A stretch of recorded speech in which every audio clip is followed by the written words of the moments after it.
Joined now by Cain and Kevin Greenlee. They're a married couple who host a podcast, a very popular one, called The Murder Sheet, which focused on the Delphi case practically from day one. And in just a few days, you can buy their new book called Shadow of the Bridge. It's out on August 26th. Áine and Kevin, welcome back to the program. Good to see you guys.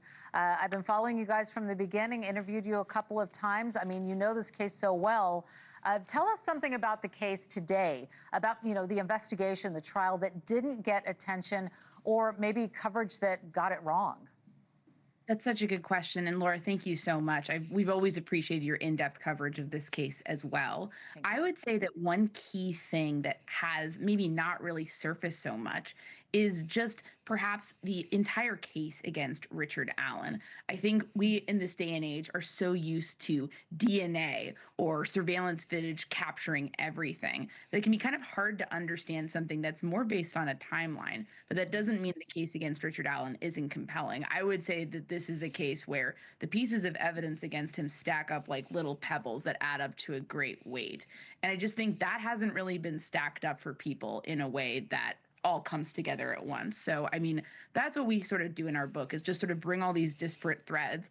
And what we wanted to do is basically the culmination of years of research and reporting, just answer the question of, did this guy do it? What happened with this investigation? Why did it take so long? So we're seeking to answer those questions. Right. And Kevin, talk to us a little bit about the evidence that you're stacking up like pebbles in the book. What is something that might be surprising to people when they read it? Because, of course, not everything is reported. Tell us more about the evidence in those pebbles.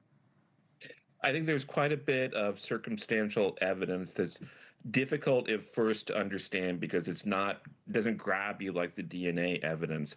For instance, there was a number of witnesses who reported seeing a person dressed as bridge guy out on the trails that day. They all just saw one person dressed as bridge guy. There wasn't a number of people dressed as bridge guy. There wasn't a group of Odinists out there dressed as bridge guy. There was one person dressed as bridge guy, and Richard Allen puts himself on that bridge dressed as bridge guy. So essentially, when he does that, he is saying, "I am bridge guy," which is tantamount to a confession. And of course, he also literally confessed about 61 times. Yeah, and of course, the voice, and people know the words "down the hill." That is what we're seeing on our screen, and that is what the girls captured on their cell phone before they were found tragically murdered down below. I also want to ask you both about your reaction to Kathy Allen saying her husband is such a great guy and leaving open the possibility that he's innocent. It is her right to have that opinion, but hearing it, I'm just wondering what your thoughts are, Áine. I think in our show, we try to have a lot of empathy for people who are the relatives or loved ones of a possible killer, or in this case, a convicted killer.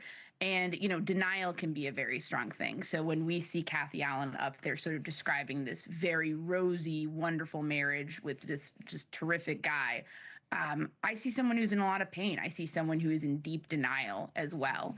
And it's really interesting for me, Laura, because when I see that, it's markedly different than what we saw in the police interview tape that she appears in, where she's extremely standoffish with her husband, where she's accusing him, saying, basically that he lied to her about being on the bridge that day. So it's interesting that she says she was really convinced by sort of like the idea that he was going to get acquitted and really believed his attorneys, right? So when that didn't happen, I'm just curious, like, my thing is, I wonder if she's rethinking things now at this point. All right. And, it's hard to believe that Libby German and Abby Williams will both be 22 years old right now as we move through this story together. Kevin, I'll give you the last word of what people will take away. I've got 20 seconds left for your last thoughts on this.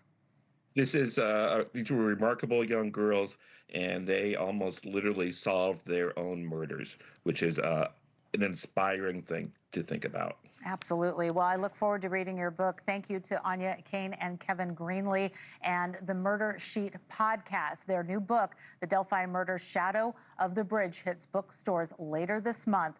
We appreciate you being back on the program, and we'll see you soon. Thank you guys so much. Thank you for watching. Subscribe below and download our NewsNation app right now on your phone, and you will get fact-based, unbiased news for all Americans.